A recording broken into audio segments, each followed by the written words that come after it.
Hi guys, sorry to interrupt your viewing, but please subscribe to the channel and like this video. Thank you. I sat in the car outside their house for nearly 20 minutes before I even cut the engine. I'd driven there with this tight feeling in my chest, like something between hope and the knowledge that I was about to be slapped in the face with something I already knew. You ever feel that? That sense that the answer's coming, and it ain't the one you want, but you still make the ask because some stupid piece of you thinks they'll surprise you like this time. Maybe they'll come through? The house looked the same as always, fresh mulch in the flower beds, shutters recently painted a deeper shade of gray, probably to match the new Range Rover in the driveway. I noticed that right away. Parked at a neat angle like it belonged in a magazine spread called Suburban Success Stories. It had that smug, just wax look that made my 12-year-old Civic feel like a rusty shopping cart. I walked in with the envelope in my purse and a speech rehearsed in my head. I didn't want a handout. I wasn't asking for a blank check or to be bailed out like some brat who made bad decisions. I made it clear from the start, these were student loans. This was education debt. This was me investing in my future because I thought that's what they raised me to do. They always told me to be independent, work hard, aim higher. Well, I aimed. And now I was paying for it, literally and brutally, every single month. They were in the kitchen when I arrived. Mom's stirring her tea like it held secrets, Dad at the counter scrolling through his tablet with that face he makes when he's trying to look busy but isn't. I remember the silence after I laid it out. Not dramatic silence, just that soft, cruel kind where people are trying to find a way to say no without actually using the word. Mom was the first to speak. She was wearing that gold bracelet with the tiny emerald charm, birthday gift from Dad last year. "It's not that we don't want to help, sweetheart," she said, tucking a strand of hair behind her ear like the gesture would soften the blow. "We're just not in a position right now." I glanced at the bottle of bourbon on the sideboard. The label said small batch reserve and the price tag said $210 if I remembered correctly. That same week, I'd skipped 2 meals and borrowed money from a coworker to buy my anxiety meds. Dad never really looked at me during the conversation. He made a vague comment about how everyone's struggling these days and how, the market's been up and down. Whatever the hell that meant. I could feel the words turning sour in my mouth. I wanted to ask them what struggling looked like to them. Was it upgrading your granite countertops, or was it deciding which 5-star resort to hit next? Because the version I was living through meant choosing between rent and groceries some months. But I didn't say any of that. I nodded. I smiled. I said, "Of course, I understand." And I left with my dignity half-cracked and the envelope still in my purse. The worst part wasn't the no. It was the way they made it sound like I should be grateful they'd even considered it. Like I was the one putting them in an awkward position. They had this look like they were doing me a favor by rejecting me gently. I drove home numb. And then I did what any rational adult does when they're too pissed to sleep. I doom-scrolled. Opened Instagram, scrolled through photos of people pretending to be happier than they really are, pretending their lives were curated and clean and not secretly held together by duct tape and overdraft fees. That's when I saw it. Jason, my older brother, shirt half unbuttoned, glass of champagne raised, standing on a balcony somewhere that didn't look like any part of the States. Santorini, Greece. The caption read, "Honeymoon number 3, shout out to Mom and Dad for the love." I swear to God, my breath actually stopped. My thumb hovered over the screen like maybe if I stared long enough the words would change. But there it was. That sunny little dig straight from his tone-deaf, golden boy soul. Honeymoon number 3. Paid for by the same people who said they weren't in a position to help me pay off the interest on a degree I actually used. Jason had always been the favorite. He had charm, swagger, and the kind of arrogance that somehow made people laugh instead of slap him. He got away with everything. Blew through his first marriage in under 2 years. Got caught cheating on his second wife with the woman who became his third. And here they were, celebrating his love story like it hadn't been born in betrayal and bankrolled by the same parents who couldn't spare a dime for their daughter trying to stay afloat. I stared at that post until my eyes burned. Then I clicked back to the photo. The view behind him was unreal. Sunset bouncing off the white walls, ocean the kind of blue that looks fake even in person. I could almost hear the clink of glasses, the giggle of his new bride, the pride in my mother's voice as she told her friends where Jason was spending his third honeymoon. And, just like that, something inside me twisted. Not like a snap, not rage. Something colder. Heavier. That kind of hurt that just sits in your chest and simmers. I didn't cry. I didn't scream. I didn't even text him. I screenshotted the post and saved it to a folder I named Receipts. Because I knew something then. This wasn't just about student loans anymore. It was about the price of being invisible in your own family. And I wasn't paying that cost anymore. There's a particular kind of fury that lives in your stomach, not your chest, and it doesn't scream, it just churns. That was the feeling I lived in for days after seeing that honeymoon post. A quiet, thick resentment that wrapped around my spine like wet rope. It wasn't loud. It wasn't theatrical. It was quiet, calculating, and the worst part was how familiar it felt. Like it had always been there, just waiting for the right betrayal to give it shape. The first thing I did, before I even brushed my teeth the next morning, was text my cousin Stephanie. If anyone in this family kept tabs on where money flowed and which secrets got whispered after 2 glasses of wine, it was Steph. She worked in real estate and had this radar for bullshit that could slice through marble. I kept it casual, asked her if she'd seen Jason's post, and followed it with any idea how they're affording all these trips. Thought money was tight. Her reply came 6 minutes later.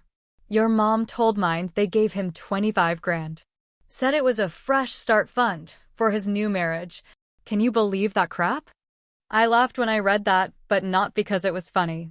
I laughed the way someone laughs when they realize the joke's on them and it's been running for years. $25,000. That's what I owed on my highest interest private loan. That amount would have cleared a whole weight off my shoulders in one go, would have let me breathe for the first time in years, maybe even made it possible to stop living like I was one emergency away from total collapse. And instead of helping the kid who worked her ass off to claw her way through grad school without a safety net, they handed it over to the son who couldn't keep his zipper closed through a second marriage. Romantic restart? What kind of fairy tale nonsense was that? He wasn't some war-torn refugee rebuilding his life. He was a grown man with a history of screwing things up and a track record of landing on his feet, thanks to their padded hands always catching him. That Sunday, I called Mom like I always did. I almost skipped it, but part of me needed to hear how she'd spin it. She picked up after 2 rings, chirpy as ever, talking about the new curtains in the dining room and how Dad had finally agreed to repaint the guest bath. When there was a pause, I slid it in. By the way, saw Jason's honeymoon photos, I said, trying to keep my tone even, detached. Must have been expensive. That view was insane. Oh, well, she said, the pause loaded with discomfort. He really needed it. You know, after everything he's been through. Everything he's been through. Like his divorce was some cosmic injustice, instead of the direct result of his wandering dick and complete inability to take responsibility. I bit back every word I wanted to hurl and just said, must be nice to have that kind of support. She didn't answer right away. Then, like clockwork, came the deflection. We do what we can, honey. Things have been tight, you know that. But Jason, he's different. He needs more help sometimes. That was it. That one sentence did it. The shift in me wasn't big or loud. It was quiet, like a door clicking shut. I stopped asking for understanding. I stopped trying to make them see me. And I started collecting. Receipts. Bank statements. Loan payment confirmations. I saved everything. I logged my hours from both jobs, my tutoring gig in the evenings, and my weekend shifts at the bookstore that still smelled like paper and nostalgia. I printed my tax returns, blacked out what I needed to, highlighted what mattered. I built a little archive, no labels, no dramatic folder titles. Just a quiet, growing mountain of proof that I'd done everything right and been treated like I was asking for charity. And here's the kicker, and yeah, I know this is gonna make some of you shout at the screen, but between my monthly payments and interest, I was putting down nearly $400,000 a year just to stay afloat. No exaggeration. For 100 grand, and I still couldn't afford a weekend off or a root canal without checking my checking account 6 times. But Jason? He got Santorini and champagne and a fresh start on someone else's dime. It's wild how resentment makes you more organized, more focused. I started tracking things I never used to care about. What time they called, what they said, who got invited to which dinner and who didn't. I started listening more too, paying attention to the language they used, the pauses, the deflections. I wasn't just angry anymore. I was studying them. I was learning the rules of a game I hadn't even realized I was playing. And then, just when I was starting to wonder if I was crazy, if maybe I really was the one making too big a deal out of it, the universe dropped a little gift into my lap. My phone rang late one Thursday. I didn't recognize the number, but I picked up anyway, expecting a robocall or maybe another collector I'd forgotten about. But the voice on the other end froze me. "Aaron," the woman asked, a little breathless. "It's Lorraine, your aunt. I heard what happened. You don't deserve this." There was a pause, heavy with everything unspoken. "Can we meet?" she said. "I think it's time we talked." And just like that, the quiet, bitter fog I'd been walking through started to shift. I didn't know what she wanted, but something told me this wasn't just a sympathy call. Something was about to break. And this time, it wasn't going to be me. When I pulled into the parking lot of that quiet little cafe on the outskirts of town, the kind with chip tables and coffee that tastes like melted cardboard but still costs $6, I didn't know what I expected.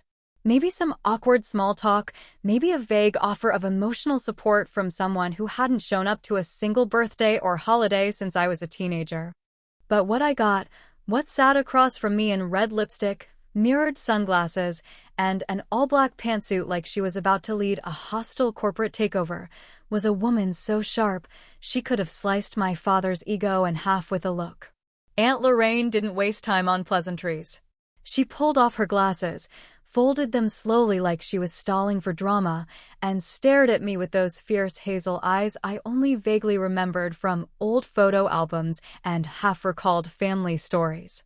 She hadn't changed much, except maybe the lines on her face had gotten deeper, carved by years of bitterness and spite no one ever truly addressed. "I heard what your parents did," she said, stirring her coffee without drinking it. Or rather, what they didn't do. I blinked, unsure how much to say, but she waved a hand like she could read my mind. "No need to sugarcoat it, sweetheart. I know Ken's brand of bullshit like I know the back of my hand. He's been feeding it to the world since before you were born." That name, Ken. She didn't even say your father. Just Ken. Like he was a coworker she once sued. She leaned forward, elbows on the table, eyes boring into mine. "Tell me, how much do you owe?" I hesitated, embarrassed, even though I knew she hadn't come to shame me. I opened my mouth, the number forming slowly like it was caught on a thorn. 78,000, I said finally. Plus interest. It's probably closer to 90 by now. She didn't flinch. Didn't even blink. "I'll pay it off," she said, like she was offering to split the check. I laughed. Actually laughed. A short, shocked bark that made the woman at the next table glance over. "You're serious?" I asked, half expecting her to grin and say she was joking. "Oh, I'm dead serious," she said, sipping her untouched coffee like it was the most natural thing in the world. "But there's a condition." Of course there was. There always is. "You don't tell a damn soul," she said. "Not your mother. Not Ken. Especially not Jason, that overfed golden retriever with a trust fund where his spine should be. You stay quiet. Let them think you're still drowning. Let them keep their noses in the air while you rebuild from the inside out." And right then, I realized what she was really offering. This wasn't just money. This was revenge. The kind you slow cook for years. The kind that doesn't scream or throw things or burn bridges in broad daylight. This was elegant. Strategic. Surgical. I nodded, pulse loud in my ears. I felt like I was signing a deal with the devil, except this devil wore Chanel and had perfect nails. She wrote the first check right there at the table. I watched her hands move like she'd done this 1,000 times, methodical, steady, confident. I held the check in my hands like it might disappear if I blinked too hard. It felt surreal, heavy with possibility, soaked in something that felt like power. Over the next few weeks, my life started to change in ways so subtle I almost didn't notice them at first. One by one, my loans disappeared. The constant anxiety, the kind that used to wake me at 3 a.m. with chest pain and thoughts of bankruptcy, began to quiet. I upgraded my mattress.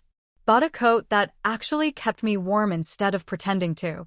I even took a weekend off and drove to the coast, just to stare at the ocean like it might finally give me a straight answer. I didn't flaunt it. I didn't post about it. I kept my promise. Played dumb. Nodded politely when Mom mentioned how proud they were that I was handling things so well. I smiled when Jason made a crock about how I probably still ate ramen every night. I let them believe their version of me still existed, fragile and broke and dependent on their crumbs. And then the invitation came. Mom's birthday dinner. Big event. Family only. Everyone would be there. Dad, Jason, his latest wife, the whole curated Hallmark card nightmare. I stared at the email for 10 full minutes, then smiled. That night, I went to a supplies store downtown and bought a black folder. Smooth, leather-bound, the kind that makes people nervous when you place it on a table. Inside, I slid every paid-off statement, every receipt, every bit of financial freedom Lorraine's money had bought me. On top, I placed a single, pristine check. Not for the loans, but for $10,000. A gift. With her name signed in sharp, deliberate ink. I wrote nothing else. No letter. No explanation. The name said enough. And for the first time in my life, I looked forward to a family dinner. Not for the food. Not for the company. But because I had a checkmate in my hand, and I was going to lay it down so quietly, so cleanly, they wouldn't even know the game had ended until they were already sitting in the rubble. Because this time, the spotlight was going to burn in the other direction. And I'd be the one lighting the match. There are certain moments in life that move in slow motion, not because time actually changes, but because your mind suddenly becomes razor sharp, recording everything, the light hitting a wine glass, the way a fork clinks against porcelain, the way someone's fake laugh trails off when they realize the air in the room just shifted. That dinner was one of those moments, a stage play with too many rehearsed lines and one actor who had quietly rewritten the script. I arrived 15 minutes early, dressed in a simple black dress that hugged just enough to make a statement, but not enough to invite commentary.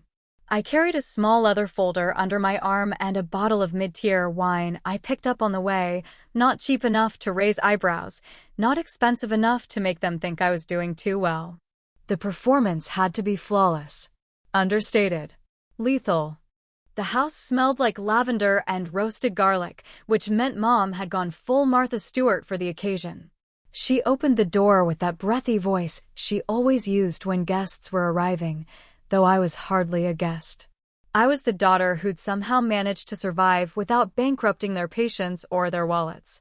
She hugged me, commented on my dress, and told me Jason had arrived early with Mia, because of course he had. The dining room looked like a catalog. Polished wood table, fresh flowers, cloth napkins folded like they'd been through boot camp. The rose was already flowing, and Jason was halfway through a story about how he and Mia had decided Bali was better than Santorini, because there's only so many sunsets you can watch before you realize Europe's kind of boring. I took a sip of my wine and nodded, pretending to listen, though all I heard was the clock ticking in my chest.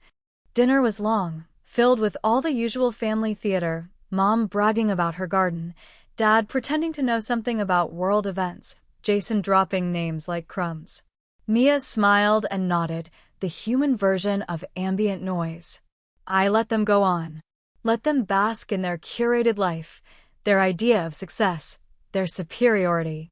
I let them talk through appetizers and main course, and all the way into dessert, where the cheesecake hit the table and the air got just light enough for me to drag it back down. I stood up slowly, not dramatic, just deliberate. I placed the folder in the center of the table like it was a second dessert, something sweet, but with teeth. Everyone paused. Even Mia looked up from her phone. I said, my voice calm and steady, you all might be curious who helped me, since you couldn't. There was a silence, the kind that stretches so tight it starts to hum. Jason snorted, leaned back in his chair like he was watching a sitcom. Oh boy, he said. This should be good. I opened the folder, slid the contents forward so they could see. Neatly stacked papers, loan payoff confirmations, payment statements, proof that every cent had been wiped clean. And on top of the stack, a check. $10,000. Made out to me. Signed clearly, unmistakably, in long cursive strokes. Lorraine Halpern. I watched the name land like a stone in a still pond. Dad went pale, the kind of pale that suggests history just walked back into the room and slapped him across the mouth. Mom reached for her wine, but missed the glass by an inch. Jason squinted at the paper, leaned forward, and then recoiled like it had burned him. You're kidding, he said, voice sharp, eyes narrow. That bitch? She's not even family anymore. I looked him in the eye, and I smiled, but it wasn't a warm smile. It was the kind of smile you give when you know the final move has already been made and the board is just catching up. Neither are you. The words didn't echo, but they might as well have. Jason's face twisted, somewhere between anger and confusion, the kind of confusion that only happens when someone like him, so used to being adored, defended, and indulged, suddenly realizes they're not the hero of the story anymore. He looked at our parents, maybe waiting for them to jump in, to lecture me or shame me or deflect with some speech about family loyalty. But no one spoke. Dad looked like he'd swallowed a nail. Mom's lips were pressed so tightly together they'd turned white. Mia took a bite of cheesecake like she hadn't heard a thing, which honestly might have been the smartest move anyone made that night. I sat back down, folded my hands, and waited. Jason recovered first, of course. He always did. Years of charm and ego will teach a man to pivot on command. He laughed, but it came out brittle. So what, he said. You got bailed out by someone who hates Dad. Congrats. That's really classy. I leaned forward, not angry, just amused. She didn't bail me out.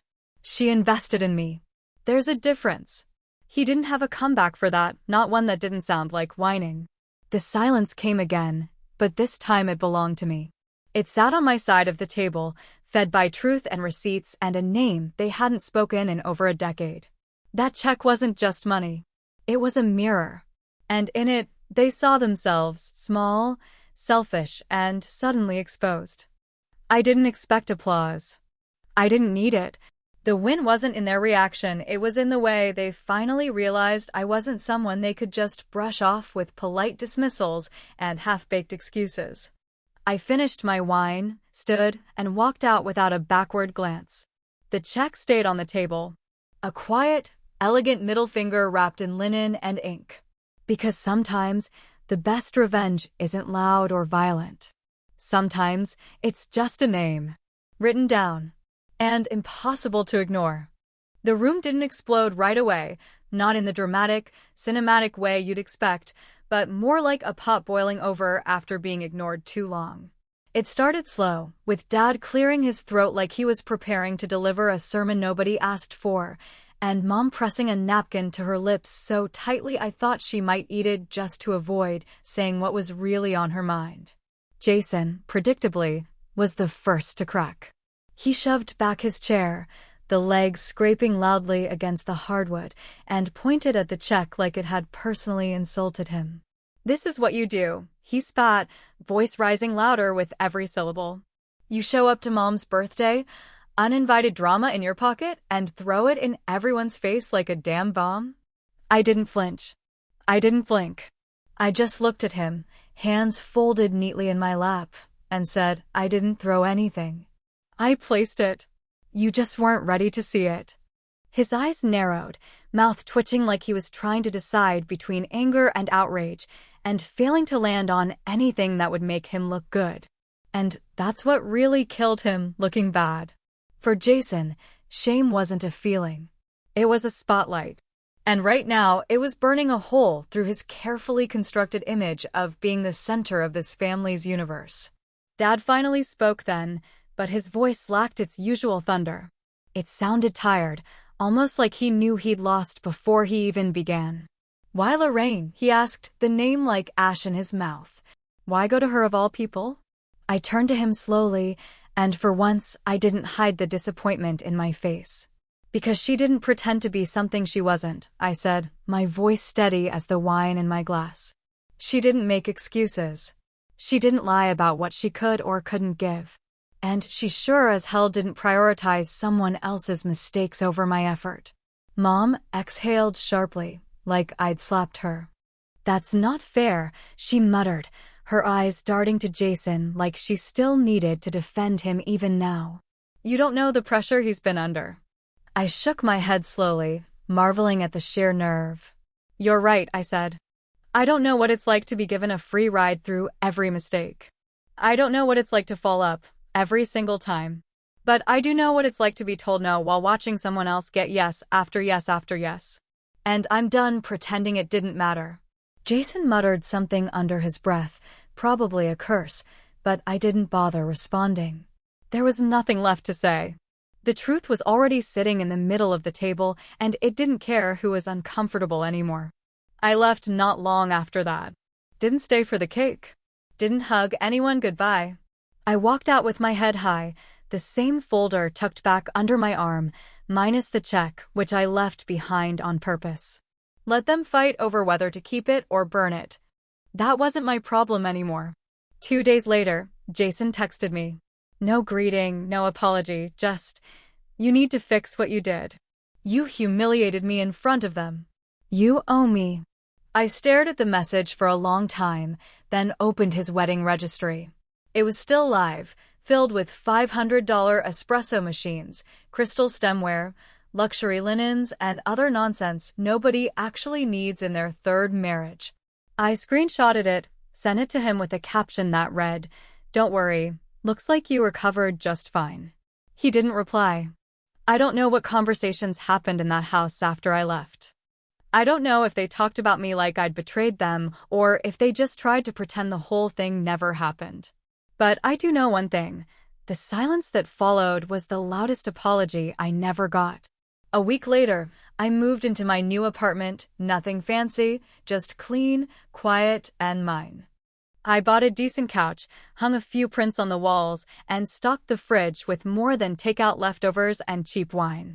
And one evening, as the sun slipped behind the skyline and turned the windows golden, I poured myself a glass of something decent, stepped out onto the balcony, and breathed.